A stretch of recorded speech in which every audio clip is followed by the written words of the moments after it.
Here are our guests today for our talk on market-based strategies to improve the U.S. healthcare system. So joining us today, we have Dr. Kathleen Brown, who is a board-certified dermatologist who started a sole direct pay practice in 2011. She received her medical education at the Eastern Virginia School of Medicine and became board-certified in dermatology and then in internal medicine.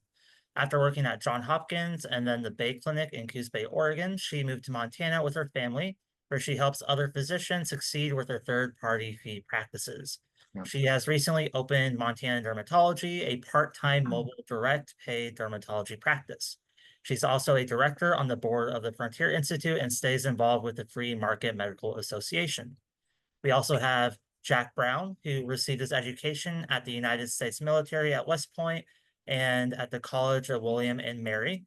At the College of William and Mary, he created one of the first major oil company gasoline and convenience store chains for Texaco, and was also executive director of biomedical operations for the American Red Cross. He left the Red Cross to join WMI, which managed Exxon Mobil and Esso Global Web Properties. He sold WMI to IBM in 2019. Mr. Brown has assisted his wife in establishing one of the nation's first direct pay dermatology practices in Montana. And in 2024, he agreed to be the acting executive director for the Benjamin Rush Institute to establish and support medical student organizations nationwide and to advance free market medical choices through education, advocacy, and networking. Our last panelist here is Grace Marie Turner, who's founder of the Galen Institute, a public policy research organization that promotes informed debate over free market ideas for health reform. She writes extensively about incentives to promote a more competitive, patient-centered marketplace in the health sector, and has testified regularly before Congress and advises senior government officials, governments, and state legislators. Grace Marie has been named repeatedly as one of Washington's 500 most influential people on health policy by Washingtonian Magazine. She's also founder and facilitator of the Health Policy Consensus Group, a forum for analysts for market-oriented think tanks around the country to analyze and develop policy recommendations. She has appeared on an extensive amount of radio and TV programs, has written hundreds of articles for various news outlets, and has contributed to several books and white papers. She speaks extensively in the US and abroad, including Princeton, Harvard, Oxford, and the Gregorian University of the Vatican. She also served through presidential and congressional appointments on the National Advisory Board for the Agency for Healthcare Research and Quality, the Long-Term Care Commission, and Medicaid Commission.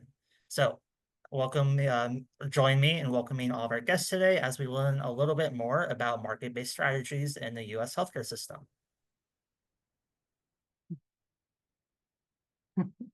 Thank you, Steve. I think Dr. Brown is going to go first. So Kathy, you're up. Hi. Can you see our screen just fine? Yes. Okay, good. I'm gonna skip this one. Yes, okay, fine. So, yeah, good afternoon, everyone. Yeah, I grew up in Northern Virginia too. Someone mentioned that. But what I wanted to mention to start with is we all have our opinions about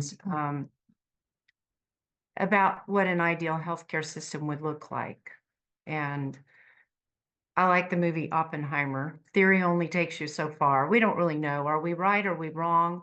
If our ideas were put into place, each of us have probably different ideas to some extent, what that would look like that's political. But if we become clinicians, and a lot of you will, you're in real life. You're living in the broken system. I'd say they're all broken systems. None of them are perfect that you have. And I had the opportunity to be a clinician over a period of time and see changes occur and also experience the effects of those. And those effects on yourself and on your patients can be quite significant. You can become involved, you may be involved already in trying to put your own ideas into political reality, but you live in real life. Every day you have patients in front of you, and what are you going to do about that? So we do in this country have the freedom to create options for ourselves and for our patients. And I'm not saying that that's easy at all. It isn't easy. But we do have the freedom to do that, and that's something that I did. The golden rule is, for me, the principle of medical practice. Jack and I both enjoy a show right now called Call the Midwife, started quite some time ago. My patients were always telling me to watch it, but it's in Great Britain and it involves the National Health Service. But the nuns and the midwives and the wonderful doctor, the characters, operate by the golden rule. They put their patients, they put the babies, the mothers first, and they'll fight the system to do that. So that's my opening of kind of the perspective on this. So many of you, if you do decide to go into clinical medicine, you take what I would call treadmill medicine positions. You negotiate, you hear, oh, I'm worth this much. You get this position, and what does that end up meaning? You can be angry about the situation you're in, but you negotiated it and you agreed to it. And so you may find that you're spending less and less time with patients. What feeds us as physicians, if we are in clinical medicine, is that interaction. That's what rewards us, that relationship. And sometimes you don't have time for much of a relationship. You find that things like electronic medical records and telemedicine can get in between you and your patient. A lot of patient experiences, well, my doctor has his or her or whatever back to me. They're not looking at me. They're not hearing me. They're clicking boxes. So, so you may often be de facto working for third-party payers. I don't make much distinction between government payers like the VA, Medicaid, Medicare, and third insurance companies. To me, they're all very much the same. So some of the challenges that you find when you're in practice, and it depends on what type of practice. I mean, there are differences, but the differences are still there. The challenges are still there. Medical education debt, debt from college education, that puts a load on you that can impact your choices and your ability to treat your patients as you see fit. All these other things, I won't list them all, prior authorizations are a big hassle. Negotiating with payers, a lot of times if you're an employee, your employer does that, but it impacts you, it impacts your patients. Maintenance of certification, you become board certified, but then you've got these other things that you have to do, and I'll be blunt, some of them are stupid. And then staying motivated. What keeps you motivated? You get tired, you have all these pressures on you, and then patients rate you, and a lot of doctors are angry about that. Well, it's, for whatever reason, they're angry that they get a low rating. And no, you can't please everybody, but you should try to absolutely do your best for everybody you see, and then your own quality of life. I'm crunching. So the implications of that, you can actually feel that you were lied to. You're earning your income, again, negotiating a great deal for yourself. Okay, that's the Faustian bargain. You may have negotiated a great deal for yourself, and if you are employed, your employer is going to make sure that you are seeing enough people and bringing enough income. You can say, well, the system is bad and, I shouldn't have to worry with that. But I don't think that blaming a bad system relieves you of your duty to do your best for your patients. And you may not enjoy your patients, and that's pretty uncomfortable when, again, you feel angry at them, or you feel, I know, I'll admit to this, a long time ago, I was still in Baltimore, you had a patient in front of me and you're feeling like they're sucking the blood from you. So going through your head, you don't say it, but you're just like, they're torturing me because you've got other people waiting, you haven't had lunch, you're exhausted, and this person is just need, and you live your life feeling, I'm sorry. So all of these things were happening to me at various stages. I did still mostly enjoy my patients throughout my career, but you can wake up in the morning, again, I'll admit to it, feeling like I can't do today. And I'm just a dermatologist, I'm a conscientious person. I try to listen to people, but you can wake up in the morning literally, crying, I can't do today. Another day of I'm I'm sorry I kept you waiting. I'm sorry you had a long wait and until you had this appointment. I'm sorry I missed dinner. I'm sorry my charts aren't completed at 11 at night. I'm sorry I'm spending my weekend finishing my charts and still not having them done by the beginning of the next week. So it's frustrating. It's beyond frustrating. So a much maligned person in history, a writer, Machiavelli, had a great quote. Entrepreneurs are simply those who understand there's a little difference between obstacle and opportunity. And they are the same thing. Obstacles absolutely are opportunities for us as individuals, not waiting for someone else to fix things, to make changes. And in 2011, I took a bold step and changed my future.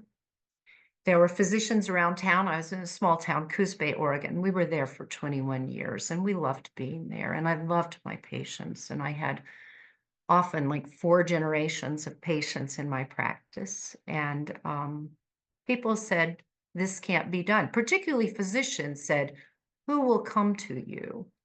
But my practice schedule was full within 2 months of opening a completely direct pay practice. I had a very high percentage of Medicare in my multi-specialty practice, about 50% at least. And I ditched all of it and posted prices because I didn't see any other way. And actually, I loved it. And because I was busy, I had enough patients that loved it that I still had a waiting list. And, you know, we dealt with that too. We were very, very busy. So the way that we did it, I say we, Jack was involved in this. Disintermediation is kind of a business term. It means removing all the middlemen, all the middle people, everything in the middle that gets in the way of practicing medicine. Ditched all that, designed bottom up, top down. I work for patients, posted prices. They were free to come or free to go elsewhere. We never pressured anyone. My staff was wonderful, never pressured anyone to come to my practice. They chose it based on complete transparency. So the focus is entirely on patients. And when people are parting with money that they have earned, often with difficulty, that's, you know, they could spend it on other things, you need to make sure that you are serving them well and that they're happy with having spent their money in that manner and that the price is as good as you can make it. So it's a simple model, really. We remove everything that's not valuable to patients. And there's a lot in medical practice. It just gets piled in there, piled more of things that are supposed to improve the practice of medicine, but they just get in the way. I did time-based billing, and I found that a lot of times people didn't have their eye on the clock as much as I thought they would, but I felt very compelled to give them value. And that time was my time, not my staff time. It was all rolled into my time face-to-face, my time away from the patient on the phone, looking at pathology, answering their emails, their texts, completing charts. That was not included in that. It was time with them. So it's they could see it. And then restoration of a physician's core values. Again, I would primarily put that into golden rule. Treating each person in front of me as that unique individual, listening to them, hearing what was important to them, not saying, oh, you can only have 1 or 2 complaints. If they brought a list, please share your list. Let's prioritize. I have this much time that we've scheduled for you. What are the things that are most important to you? And let's put those first. And sometimes I would decide what would be first because it would be obvious that something needed attention first. How do you run a financially stable business? People will say healthcare is not a business, but if you have a payroll and you have expenses, you have rent, you have all these other expenses, I'll say it is a business, but it needs to be a business that puts patients first and that remains in practice. If you charge so little, or you have a bad payer mix and you're not there in another year or two because you ran your business into the ground, you're not serving your patients. So you're responsible for that if you are in practice on your own. So, and then I have a lot of stories of patients. I can save those for question and answer. I can, but probably like to go on. Oh, well, I had a couple near and dear to my heart that were on Medicare. I knew that they did have funds. A lot of people don't have a lot of funds. They would go dancing, they'd go on cruises. They were married late in life. The lady, she was quite a character. And when I told her in my previous practice that I liked a lot, it was just getting impossible that I would be doing this. She kind of said, well, we won't be doing that. We'll be going elsewhere. And they did. And prior to that, I had cared for her mother who had been on hospice when I was still doing internal medicine and made house calls at no charge, took good care of her mother. So there were people who trusted me. But like, nope, we have Medicare, we have, supplement, etc. We're going elsewhere. So they did.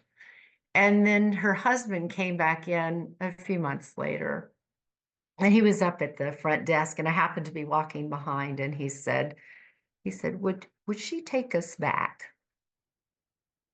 And I overheard him, and I was like, I won't say his name, but oh, so and so, of course we'll take you back. And then at his wife's first visit, I very promptly found an early melanoma. And they had not gotten good, thorough care elsewhere. I had taught my patients to expect thorough care. And in their case, that turned out to be important. I guess. I don't know what it is.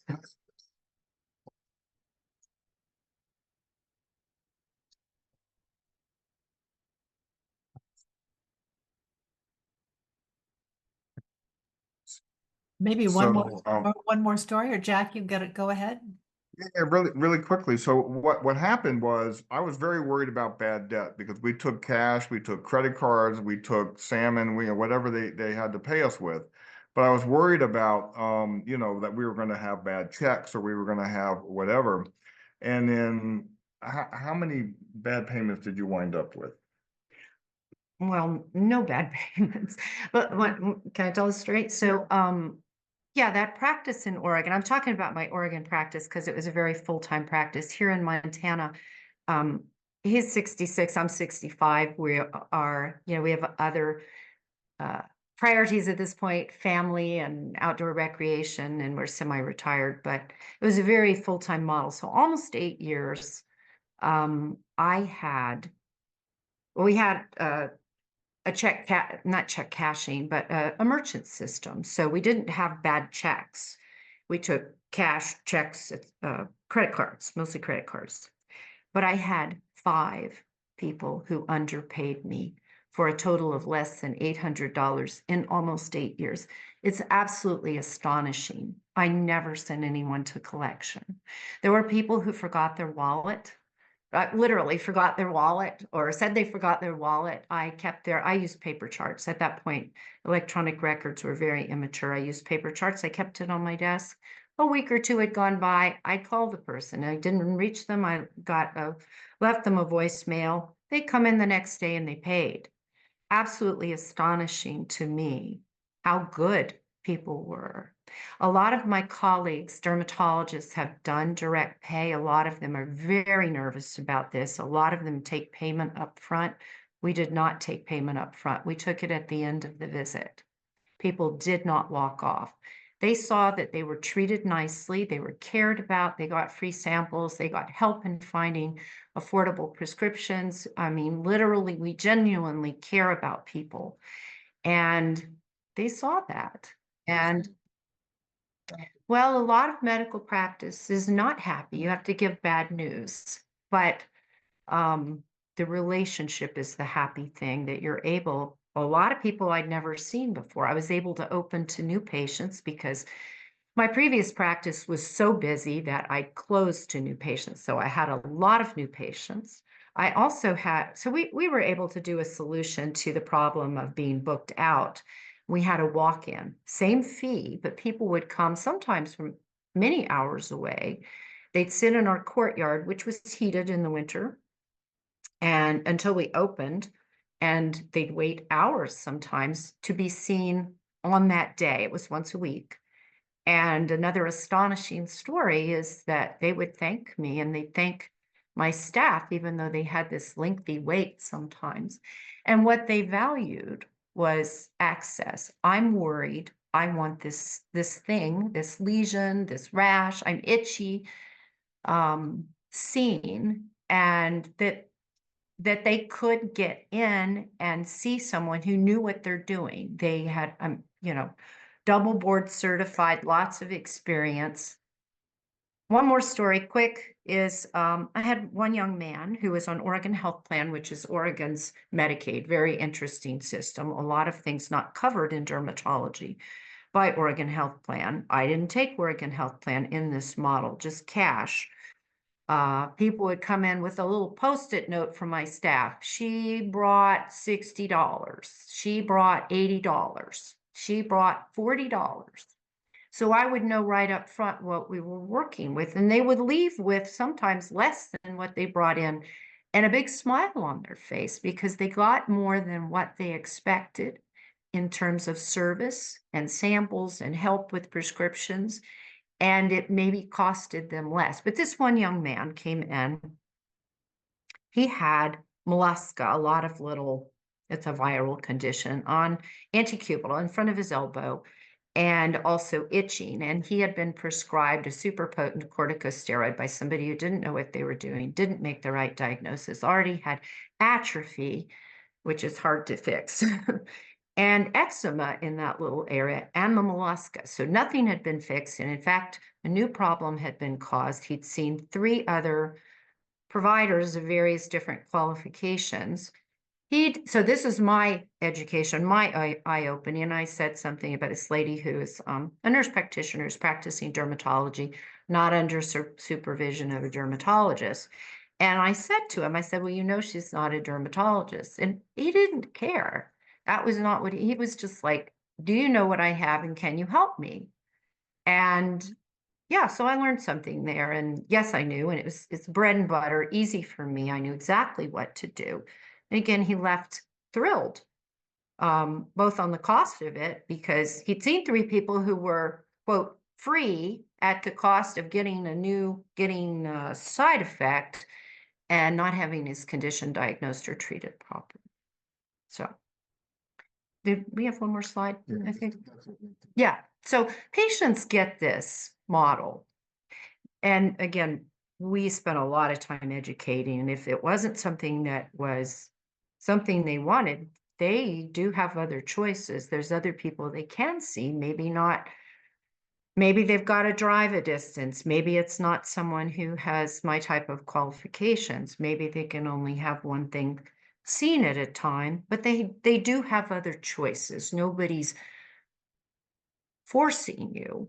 The practice models expand. I've had a lot of other dermatologists who are interested in doing this, and I've spent a lot of time, and I enjoy, as a little hobby for me, just helping people make decisions about whether they're going to do this direct pay model or not. And a lot of them have done it successfully. It tends to be more physicians who really care about being able to spend time with people. People like me, a lot of them who are very conscientious, very listening, and the quote system doesn't allow for that. And a lot of patients seek out people like us. And I don't want to say make our lives miserable, but make our lives impossible, because when you get the reputation for being that type of physician, it's killing you. Your family's like, we don't ever see you. And you want to do that for people, but you're punished for it in the system. You really are. So the other thing about moral duty is, I think when you sign up for a system. You work for the VA, or you work for a giant hospital system, or a multi-specialty group, a single specialty group, whatever situation, you negotiate these things.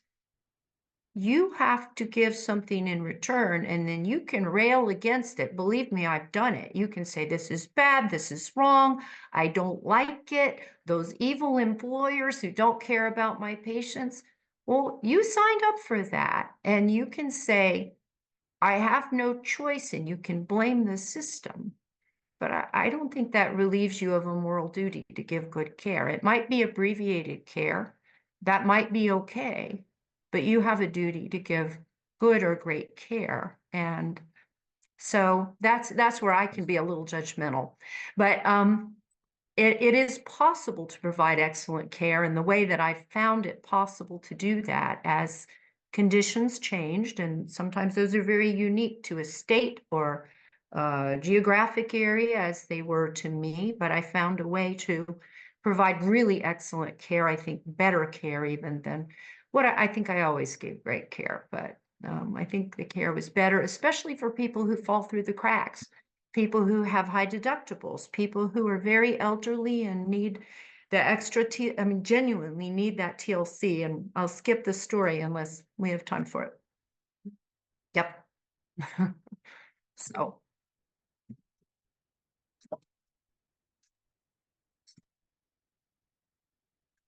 You've also heard about direct primary care, DPC as a model. All of this is based on the same concept of what Kathleen started way back when. And that is, again, yourself of everything that's not really contributing to the care of that patient. And a lot of these practices are doing quite well financially, and it's expanding for a reason. In fact, it's expanding to the point where many states and all governments are very interested in getting involved in DPC because they would like to get back into the game a little bit, and patients are moving towards this model fairly rapidly as well. So it's a good model, and it's one of the reasons why I wound up on the board of Benjamin Rush. And what happened in Benjamin Rush was really interesting. They are probably the only organization that represents physicians, particularly students, kind of like the Federalist Society represents attorneys, in this case, law students. And so, and what we're trying to do is advance medical choices through education, advocacy, professional development, and networking for free market choices. So what happened is the current director left. They created a vacuum and asked me to step in. I have a little bit of background in business. I helped Kathleen with hers. And so I said in January I would do that. So I looked at what was going on with the structure of the organization, applied some of my business knowledge to it, applied some of the things I've learned from Kathleen with direct care, and that type of medicine. And I've been involved in free market medical healthcare for quite a while because I know a lot of the players in there, and saw that COVID and some of the changes in medical education in the past few years have created a very, very different environment for Benjamin Rush than existed previous to that. So first thing I wanted to do is look at the structure of the organization. And the education and the awareness part, that's always been a pretty big focus of the organization. But in talking to medical students and looking at what I would be interested in and others, I saw that there's a real need for professional development and marketing, because medical students, COVID had created a Zoom environment, a lot of people not going to class, not interacting with other people as much, one-to-one personally as they have in the past. There were some other issues going on. I won't discuss those at the moment. But so we needed to figure out a way to get students involved face-to-face with other physicians, with bankers, with lawyers, with financial planners, things that are going to be very valuable to their career. The other piece of it is the advocacy and policy influence piece. And I think that was pretty weak, but I've worked hard to strengthen that, because I think that students also need to know that they have they have people in their court when they run into difficulties either with administrations in their medical school or with, negotiating with hospitals and other sorts of things like that. So I've added that leg as well. And then quickly, it's all based on the financial foundational student freedoms of, freedom of expression, all of these things that we're aware of, but we need to make sure that when we're looking at things that this is how we progress as an organization, particularly academic freedom. So I'm going to move fast. I'm going to give you an example of something that happened. Well, when I first got involved in this, we had about 44 chapters, about 400 students, and I couldn't get a single student to talk to me, which kind of shocked me. I learned the whole concept of ghosting in a very real way. So I started looking for who are the leaders in Benjamin Rush in these chapters that I can contact directly and I can figure out what's going on. And I did that, and I actually found a very, very good leader in Oklahoma and spent some time with her. And she said, look, right now, the way it is in medical school, we don't use social media. We don't use, if we have an EDU email, we're very, very careful about what we say, who we say it to, and how, because it's difficult and it can actually be dangerous to an individual student if they say the wrong thing, if they get involved in the wrong social media, and a lot of it has to do with free market types of principles. So I said, okay, that's interesting.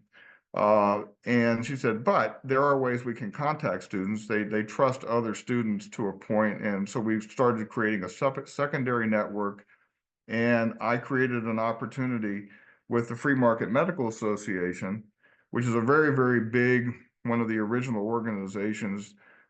They're in Oklahoma as well. And they had a 10th year conference coming up. So I said, all right, we have the funding. I'd like to bring some students to go to this conference, which has about 500 physicians and other free market organizations in it. At first, people were saying that my school won't let me go. I can't do this. I can't. And then suddenly people started saying, wow, what is this opportunity? Wait a minute. We get to meet some of the best and the most brilliant people in free market medicine.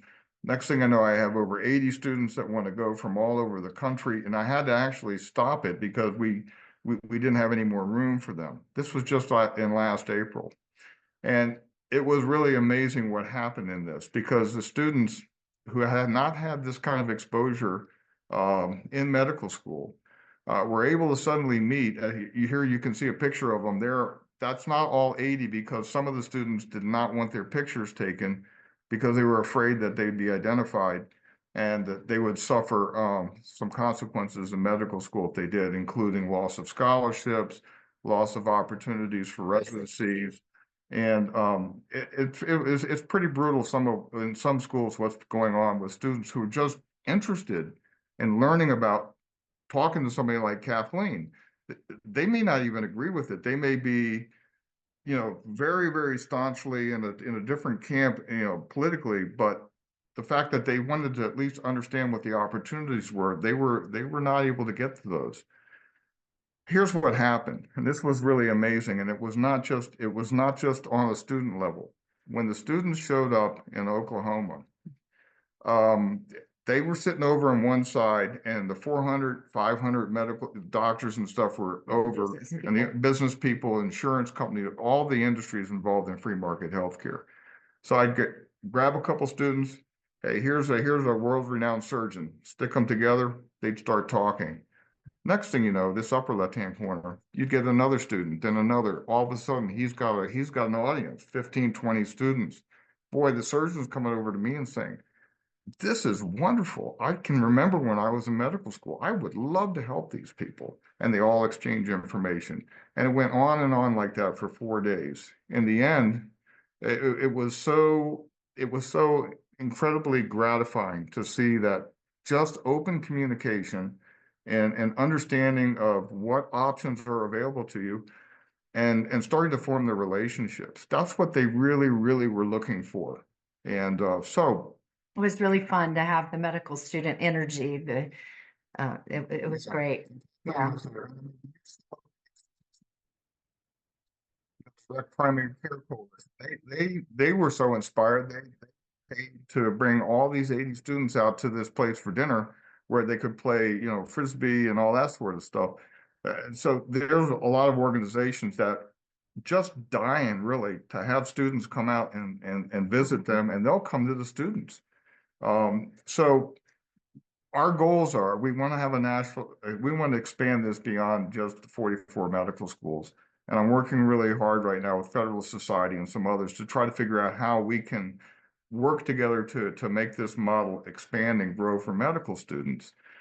I learned something about chapters and I learned something about medical students, and it's interesting, is when we would have a chapter meeting, what really worked was not having somebody sit there in a Zoom call with a PowerPoint like I'm doing right now, or not having a lecture. But what they really wanted is they wanted to sit down in a room with beer, pizza, and talking. And they wanted to, and they'd say, hey, we really, really are interested in talking to each other, but hey, let's bring in a surgeon. Let's bring in a banker who's going to talk to us about, how do we finance this kind of new venture? And they would just sit there, they'd be in their jeans and they'd come in and they just have beer and pizza and they'd talk. And we went from, in Oklahoma, 2 students 3 years ago to 10 students a year ago. And to last year, they signed up almost 70% of the freshman class to do this. And the school would not let us have it on campus, no problem, because the surgeon opened his surgery center and just allowed students to come there. So this kind of grassroots thinking about free markets is really, really working. We're gonna take this well beyond what is typically being seen right now. So again, I'm going to cut it short, but if you're interested in forming this in one of your schools, contact me. I'm looking for leaders. I've got one at Johns Hopkins right now that we're just talking to. We're building that chapter, and or just join and take a look and see what's going on. You can lurk and be happy to work with anybody who is interested in talking to me about free market opportunities. So that's all I have. Wonderful. Thank you, Jack. And thank you, Kathleen. Really marvelous presentations. And I think that in this trio, you will have heard from Dr. Brown with her frontline experience in various kinds of medical practice. Jack, I think you may want to, yeah, there you go. Thank you. To Jack, who's clearly an entrepreneur. He's a techie. He understands how to make businesses work. And I think being able to think about that in terms, it is a business. I come from the policy world. So I started the Galen Institute 28 years ago, because I felt there's so much of an entrepreneurial spirit in this country, and particularly untapped in our health sector, that we needed to find a way to be able to have people understand that there are ideas about how to make markets work better and do a better job than the government could about providing people more options for care, more less expensive care, and the kinds of choices of care and coverage arrangements that really work for them and their families.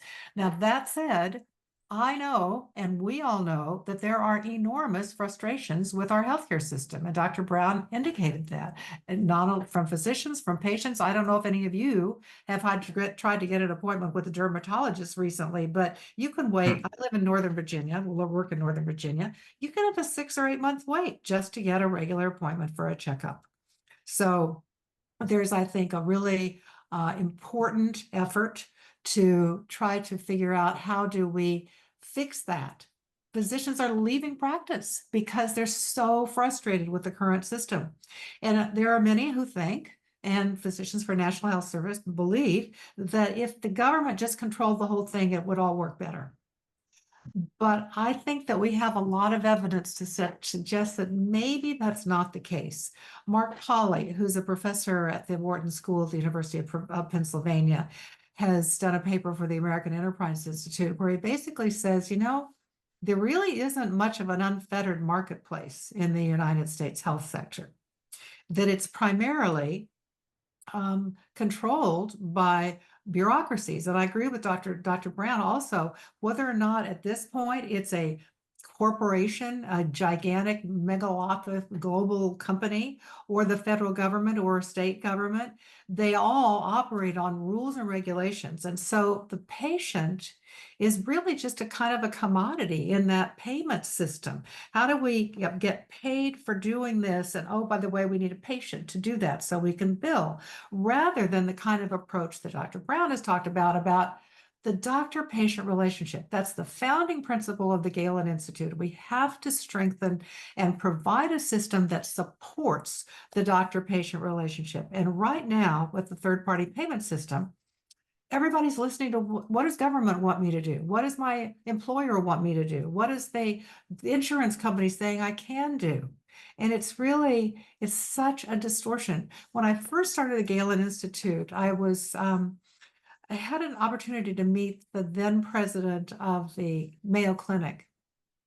And he said, I asked my staff, why don't we try to figure out how many pages of just federal regulation we have to comply with in order to be able to treat Medicare patients at the Mayo Clinic? This was in 1997, 98. They basically gave up when they reached more than 100,000 pages of rules and regulation. So as much as we might think, it would just be wonderful if people didn't have to worry about deductibles and co-payments and premiums and all of the paperwork that comes with insurance or federal programs. That's not going to happen in this country. We want to find a way to document every penny. And yes, people figure out how to game that system and to perpetuate fraud. And they hire lots of lawyers to do that in a way that may even be semi-legal, but certainly to cover it up.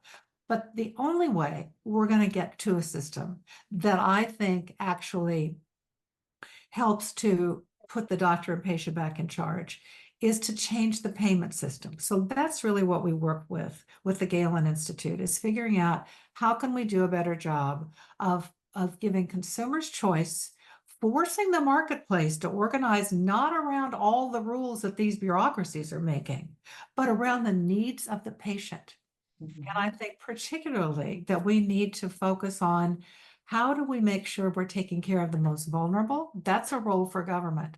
But a role for government to run the entire $4.5 trillion annual expenditures in our health sector, I think we've seen too much evidence that the federal government can't do that. And it doesn't have the right incentives because taxpayers are ultimately paying the bill. It's only going to work when the consumer has a direct interest in getting the best care for the money. And I think that Dr. Brown's practice, she's sort of taken the idea of a free market practice to a new level, because it started out some years ago with a company called MDVIP. Have you heard of MDVIP? So it was a concierge medical practice, and it was pretty much something that you're going to have to be at least upper middle income to be able to afford the annual payment. You're going to pay it, even if you see the doctor or not, but you've got the doctor's cell phone. We had one physician who basically was on contract to fly on the private jet with his patient because he wanted to have his doctor with him when he was going to whatever practice.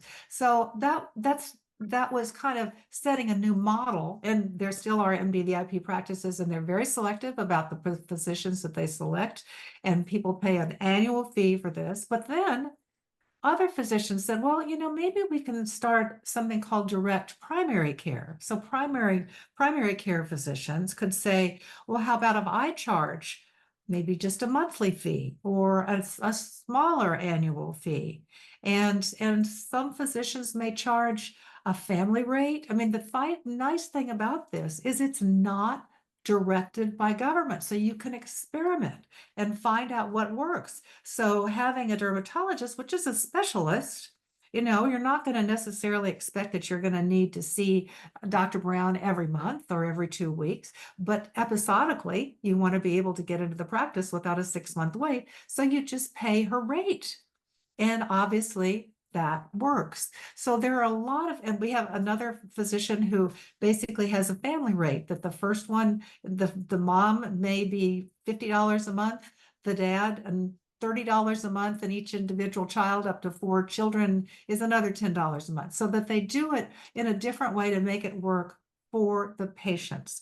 And once again, the last speech that I gave before COVID hit was to a conference of the direct primary care physicians in Orlando. And there were probably 400 to 500 physicians there that had just had it with the current system, had it with having an employer telling them what to do, and they wanted to start their own practice. I will tell you, these are the only happy physicians I ever have spoken with, because most of the rest of them are, what can we do to get the government to change things so that we can have a practice that we want to work in which our medical expertise matters, not what some clerk in Kansas is telling us we can or cannot do. That's so insulting physicians.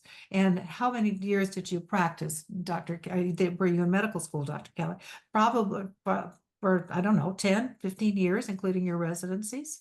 And to think that that's discounted because they want to figure out how to tell you what to do. How do you have your mic on? How many years were you in between medical school and residency, internship, etc., to get your training? Are you asking Dr. Keller? Yeah, Dr. Keller. 4 years of medical school and 3 years of residency, and then 1 additional year on a sort of fellowship while serving as the lowest level of professor. So how many is that all together? 8. Okay, and how, Dr. Brown? 10, 4 Yeah. years of medical school and 2 residencies. Right, because you Yeah. did both dermatology and internal. Yes.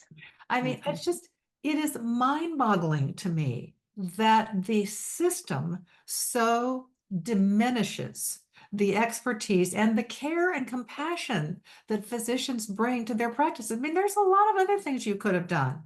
Dr. Brown, I saw you had more music. You had music as a one of your majors. And I think this sort Yes. of scientific brain, you have other things you could have done. You wanted to do this in order to care for patients. So everything I do is really at the Galen Institute is designed to try to help change the laws, change the rules, change the system in order to be able to support the kinds of practices where doctors and patients can be innovative, figure out what works for their specialty, for them, for their communities, because different communities are different. What you do in Manhattan is going to be very different than what you are able to do in rural Texas. So that the federal government cannot account for the differences in cultures and in states and in economies and in socioeconomic climates. We've got to be able to devolve power as close to the patient and doctor as possible in order for this to work. And transparency of price is an incredibly important part of it. So could this work in the current system we have? And I'll then turn it over because I know we want to take questions. And the answer is yes. In 2003, Congress passed the Medicare Modernization Act, and it created the Medicare prescription drug benefit as also the platform for what we now see as Medicare Advantage, private plans participating in Medicare. And what it did was say, okay, instead of just adding a bunch of drugs to the Medicare payment system, let's figure out how we can engage patients in telling the system what they need. And so they created a drug benefit in which private companies, drug plans, would compete for the business of individual seniors that were purchasing these plans. It was at the beginning of the internet, so plans were able to put onto the website all the drugs they cover. And there's an absolute role for government in saying, okay, in order for everybody to be able to get a quality plan, here's a list of 150 different categories of drugs, and you have to provide at least 2 in every one of those 150 categories. You can provide others if you want, but this is the basics. And then they said, you have to tell them how much they're going to pay. And the government would provide a contribution toward their plan. And if it's age adjusted, it's risk adjusted in various ways to make sure that those who are at the lower end of the income scale get more help.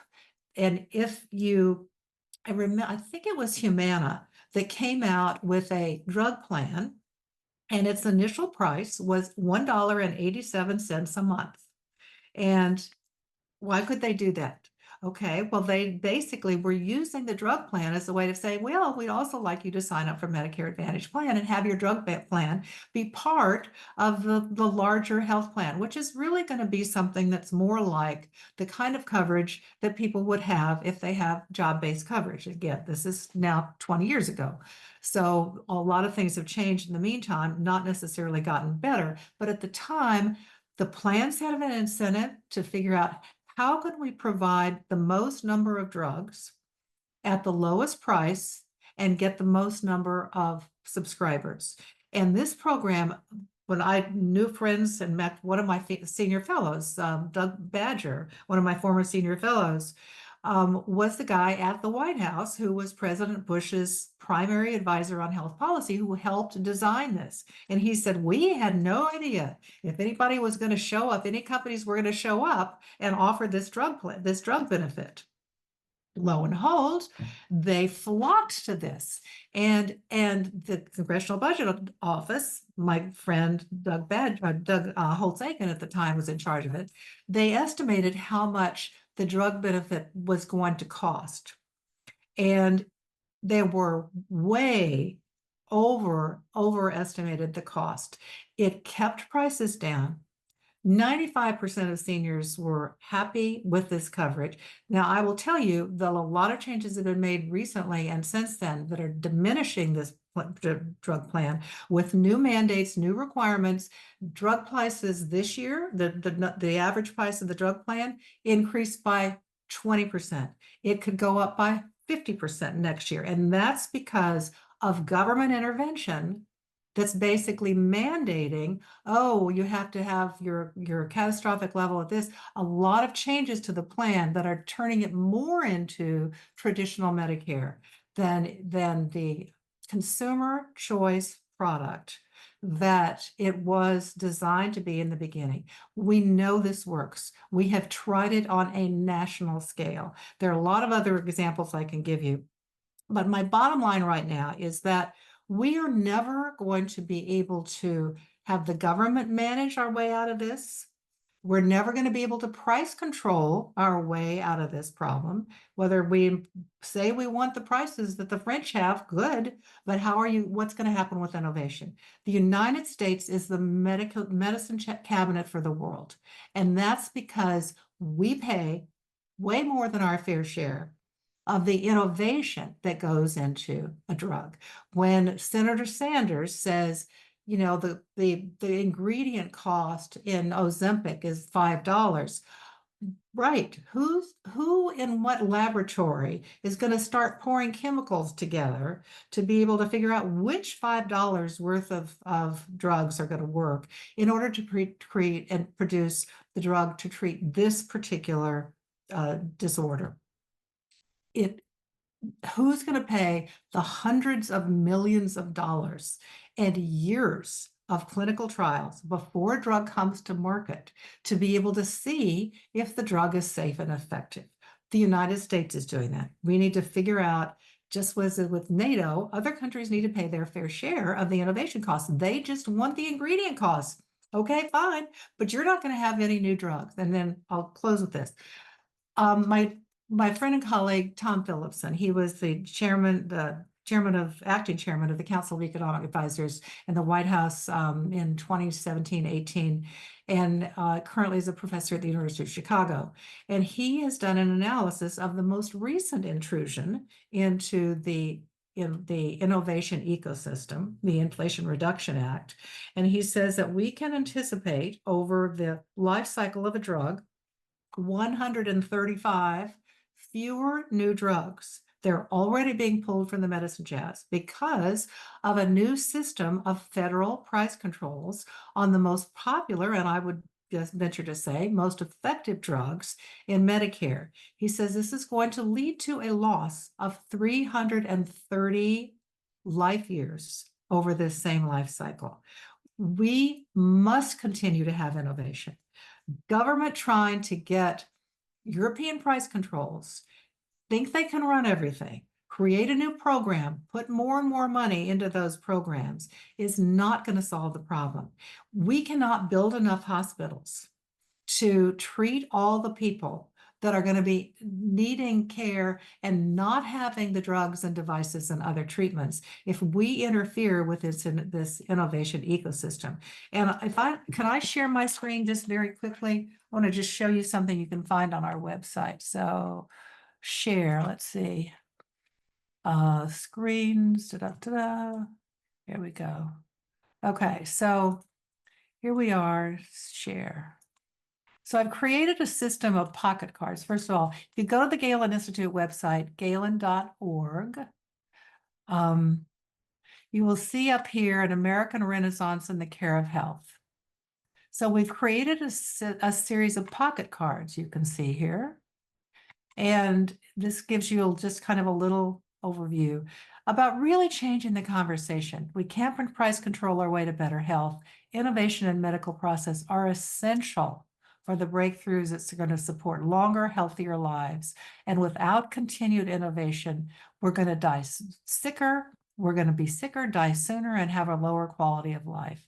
So here are, if you just go to galen.org, go to the pocket cards, you'll see that we have this very cool little, somebody told one of our, here, go over here.